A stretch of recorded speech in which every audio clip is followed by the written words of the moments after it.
The United States Marine Corps has been functioning as a force of readiness and preparation since 1775, serving our country whenever duty calls.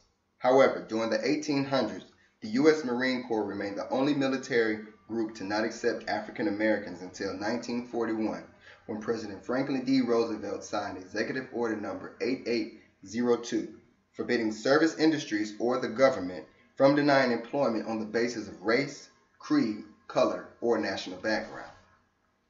In 1942, the first African American recruits arrived at Montford Point, changing the face of the U.S. Marine Corps forever. February is the month chosen to celebrate the strength and courage of many individuals who have transformed the history of this nation. Hello, my name is Adam Webb, and today I will inform you on a group of African American men that not only reshaped America's armed forces, but changed African American history. Those men were known as the Montford Point Marines.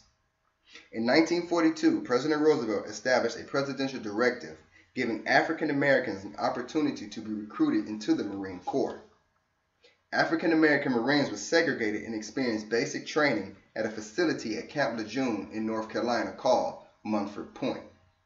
20,000 African American Marines received basic training here from 1942 to 1949. The Marine Corps sought to discharge these Marines after the war and keep the Marine Corps an all-white organization. But once given an opportunity, these men sought to prove that they were just as capable as other Marines regardless of the color of their skin. In spite of their efforts to keep African Americans out of the Marine Corps, many African American men became instructors or trainers of their platoons. These men were harder upon their African American brothers in arms than their white counterparts in order to prove that they were equally as capable and strong. A 32-year veteran of the Marine Corps, George Mitchell, was promoted several times, though never receiving the position of officer. Mitchell briefly described the challenges faced by blacks during the training, stating, "Hey, that's how the system works. You don't have to be white to get it done. You can be black and do it too, but you don't have room for mistake." Frederick C. Branch became the first African American Marine Corps officer in 1945. In 1945, he was commissioned as second lieutenant. He received the rank of captain before leaving the U.S. Marine Corps in 1955. Today, the Frederick C. Branch Scholarship is named in his honor.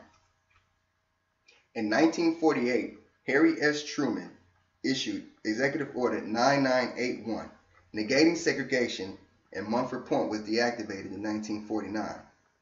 Montford Point became Camp Johnson in honor of Sergeant Major Gilbert H. Hashmark Johnson, who was selected to assist in training of his platoon and became one of the first black drill instructors in the U.S. Marine Corps.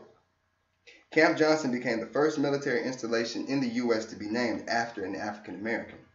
Colonel Grover C. Lewis was the first African American to command Camp Johnson and remembers the contribution of the Montford Point Marines with this quote, "The Montford Point Marines are extremely important. They were strong enough to take on a challenge that seemed to be insurmountable at that particular time, and for them, I do serve."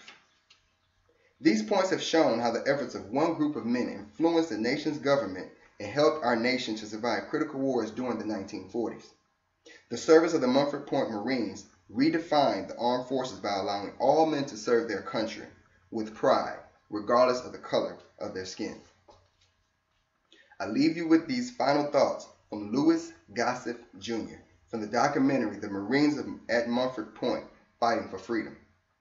The men of Montford Point remind us of the determination, courage, and sacrifice required to secure the blessings of liberty and equality for all Americans.